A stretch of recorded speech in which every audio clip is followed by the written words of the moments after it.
सुप्रभात। मैं शिषपाल में बीए पार्ट सेकेंड हिंदी साहित्य रीतिकालीन काव्य के अंतर्गत हम पढ़ रहे हैं केशव दास की रामचंद्रिका पर हमने चर्चा कर रहे हैं। पहले रामचंद्र जी की वंदना, श्री राम की वंदना, सरस्वती वंदना, बानी जगरानी की उदारता बखाने में जाए, ऐसी मति उदार की कौन की भई, देवता प्रसिद्ध सिद्ध इसी राज तपविद, कही हारे तदपि नई। और श्री राम की वंदना में बताया था पूर्ण पुराण अरु पुरुष पुराण परिपूर्ण, बतावे न बतावे उक्ति को, दर्शन देत जिन्हें दर्शन सूझे न। श्री राम की वंदना की बाद में विश्वामित्र जी ने अवधपुरी शोभा वर्णन के अंतर्गत बताया कि कवि कुल विद्याधर सकल कलाधर राजवर वेश बने। फिर वहां पे बताया कि अयोध्या नगरी है, वहां पर पेड़ है, उनकी जड़ें नीचे की ओर जाती है, लेकिन वहां पर मनुष्य का पतन नहीं होता। मूलन ही की जहां अधोगति केशव गाइए, होम होता सम धूम नगर एक मलिनायन। कहते हैं कि अयोध्या नगरी में पेड़ है, उनकी जड़ें ही नीचे की ओर जाती है, लेकिन मनुष्य का किसी प्रकार से पतन नहीं होता। यानी कि मनुष्य ऐसा कोई कृत्य कार्य नहीं करता जिससे अयोध्या नगरी कलंकित हो। फिर बताया कि यहाँ पर होम होते हैं, हवन होते हैं, जिससे अयोध्या नगरी के हवन से उठने वाले धुएं से कालीमा लिए हुए हैं। लेकिन ये कालीमा क्या बताया है कि कालीमा है जो ये उच्च चरित्र की बताया है, लेकिन यहाँ पर किसी व्यक्ति का पतन नहीं होता। फिर बताया कि यहाँ पर किसी की दुर्गति नहीं होती, और कहते हैं कि यहाँ किसी के हृदय में कटुता नहीं है। देखो, हृदय है वो सीधे है, हृदय के हैं, कोमल भाव से है, क्योंकि तुलसीदास जी ने भी लिखा है भोले भाविले रघुराई। यहाँ सारे जो लोग हैं उनका हृदय है भोला भाव लिए हुए हैं। यहाँ अगर कटुलता है, टेढ़ापन है, तो सरितन में है, नदियों में है। यहाँ पर कवि एक ही अभिलाषा रखते हैं श्रीफल की, वो भी उपमा के लिए, और किसी की अभिलाषा यहाँ नहीं रखते। फिर सीता स्वयंवर में हमने चर्चा की। सीता स्वयंवर में जैसे ही वहाँ पर विराजमान हुए, देश देश के दर्शन के वहाँ पर हुए, तो कवि ने यहाँ पर बताया है कि जितने भी प्रकाशमान पुंज है, उसी के रूप में यहाँ पर देवी देवता राक्षस और जो भी यहाँ बताए बलशाली योद्धावीर है, वो यहाँ स्वयंवर में भाग लिया। सातों दीपन के अवनीपति हारे, जैसे ही सीता का स्वयंवर हुआ, 7 दीपों के आए हुए राजा अवनीपति, वो जब हार जाते हैं, शिव धनुष को उठाने में असमर्थता दर्शाते हैं, तब राजा जनक को लगा कि जो मैंने व्रत धारण कर रखा है, उस व्रत आज टूट जाएगा। कैसे टूट जाएगा कि मैंने व्रत धारण ये किया है कि जिसने शिव धनुष को उठाएगा, सीता उसी की जयमाला गले में धारण करेगी। लेकिन ऐसा हो नहीं पाएगा, क्योंकि शिव धनुष को उठा नहीं पाए। क्योंकि पता है कि शिव धनुष को कहते हैं कि यहाँ शिव भी नहीं उठा सकते, यहाँ गणेश जी भी नहीं उठा सकते, और ये जो शिव धनुष है ये कैसे उठाएंगे। तो फिर बताया ऐसे जब राजा जनक के हृदय में शोक की आग लगी, ऐसी तड़प हुई कि अब व्याकुलता हो गई है, किसी को धनुष को कैसे उठाएंगे, कौन आके इनको उठाएगा। तब हृदय क्या था, हृदय जल रहे थे राजा जनक के। तब राम आए हैं बादल बनकर और बारिश की है। तो कहते हैं कि सूखे पेड़ भी हरियाली छा गई है, कोमलता आ गई है, कोपले निकला प्रारंभ हो गए हैं, भांति भांति के फूल खिल चुके हैं। जैसे ही बताया है कि शोक की आगी लगी परिपूर्ण, आएंगे घन श्याम बिहाने। इसी बहाने से श्री राम वहाँ आए हैं। और क्या बताया, जानकी के जनकादीश फूल उठे तरु पुण्य पुराने। जो भी पेड़ पौधे पानी के अभाव में सूख चुके थे, उनमें भी क्या आ गई है, हरियाली आ गई है। कहने का भाव, जिनका हृदय व्याकुलता था, बेचैन था, उनके हृदय में भी क्या आ गई है, एक तृप्ति आ गई है। आगे फिर बताया विश्वामित्र जी अपने शिष्य को अपने शिष्य रामचंद्र जी को राजा जनक के जो पावन भूमि है उनके बारे में बताते हैं कि कैसे भी ये मिथिलाधिप जग कीर्ति बेल बई, कि ये जो धरा है ये राजा जनक की है। राजा जनक ने यश की बेल बोई है, कीर्ति बोई है। और कहते हैं अपनी दान रूपी तलवार से संपूर्ण पृथ्वी को अपने हाथों में लिया है। 6 अंग 7 8 भव 3 लोक सिद्धि भई। कहते हैं कि वेद पुराण इनकी महिमा का गुणगान किया है। आगे बताया था कि जैसे ही रामचंद्र जी ने वो धनुष को उठाते हैं तो उनकी झंकार, उनकी अनहद नाद सुनाई देता है। जो अहंकार से ग्रसित थे उनका अहंकार को चकनाचूर किया है। और फिर आ जाते हैं परशुराम क्रोधित होकर और कहते हैं शिव का धनुष किसने तोड़ दिया। तो बताते हैं शिव का धनुष किसने तोड़ा। तो वामदेव आते हैं सामने मंत्री, तो वामदेव से बोला नहीं गया क्योंकि आगे से क्रोध की अग्नि भड़क रही थी परशुराम जी पर। तो वामदेव ने कहा कि शिव का धनुष रा रा रा रा, इतने कह के अटक गए।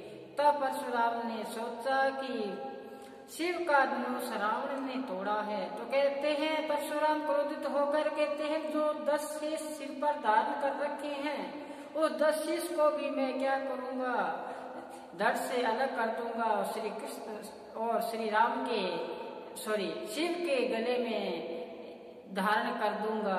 और आपकी जो सोने रूपी लंका है उसमें मैं पंख भर दूंगा, कीचड़ भर दूंगा। फिर पता चलता है कि रावण ने नहीं, ये तो धनुष श्री राम ने तोड़ा है। तो फिर यहाँ पर परशुराम जी क्रोधित होते हैं श्री राम पर। कहते हैं कि सीता सहित वन पठायो, मैं सीता और राम को वन में भेज दूंगा और उनके भ्राता है उनको तो मैं आसानी से ही मार दूंगा। तो ये बात चली।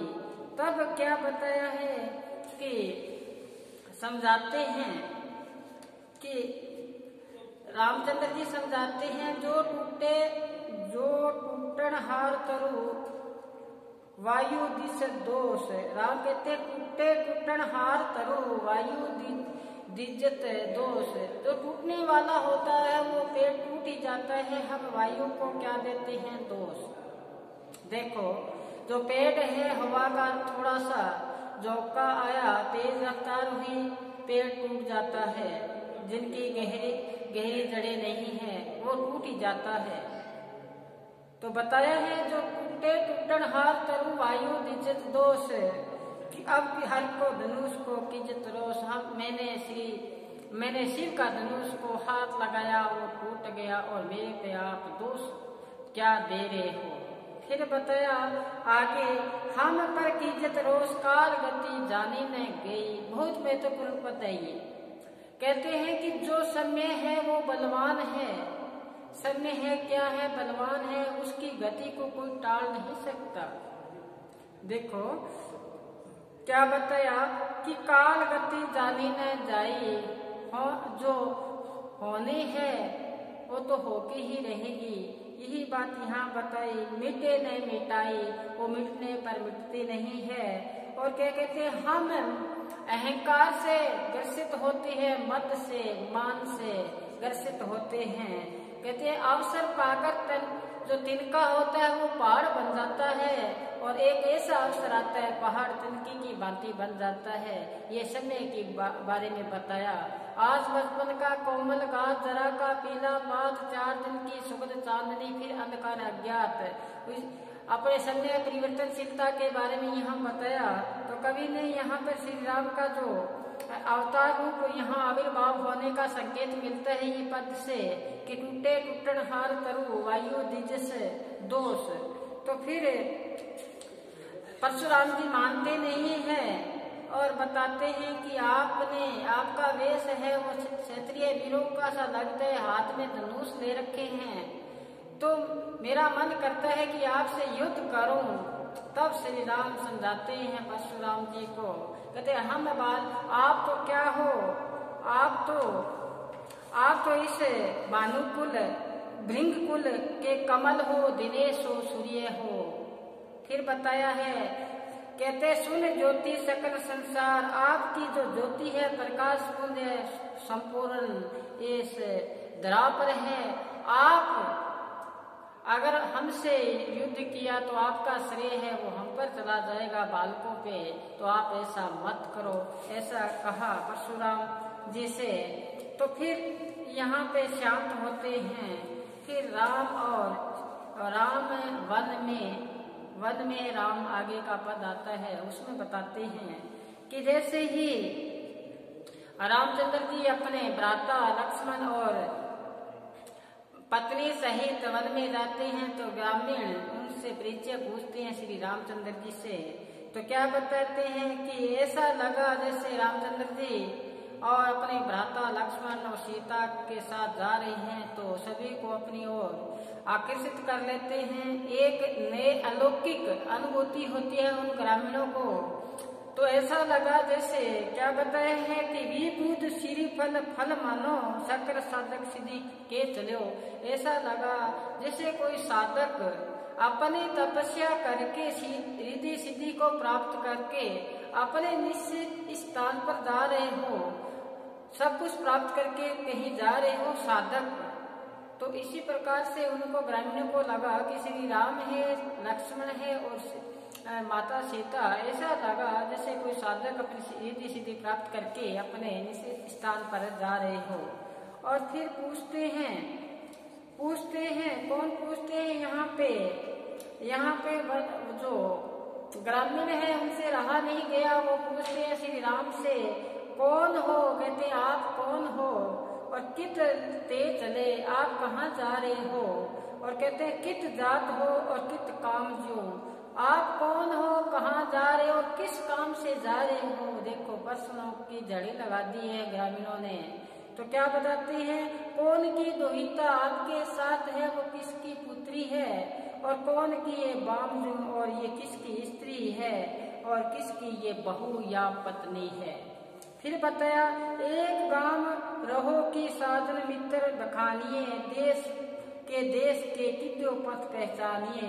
कहते हैं कि आप कौन से देश के हो या प्रदेश के हो या केवल रास्ते भर की जान पहचान वाले हो, बताइए, श्री राम से पूछते हैं। तो फिर ग्रामीण जो राहगीर होते हैं वो अपने अपने मत के अनुसार बातें करते हैं। और क्या बताते हैं, सीता की रूप सौंदर्य के बारे में बताते हैं कि सीता है, इनका जो मुख है वो कमल की भांति है। दूसरी सखी है, सखियां बात कर रही है, दूसरी कहती है ये तो चंद्रमा की भांति है। तब तीसरे ने कहा, न तो कमल की भांति है, न ये चंद्रमा की भांति है, क्योंकि कमल की उपमा दे तो कमल तो सुबह को क्या होता है, इनका प्रफुल्लन होता है और शाम संध्या को मुरझा जाता है, प्रभात में खिलता है। लेकिन सीता का जो मुख है वो तो खिला हुआ ही है।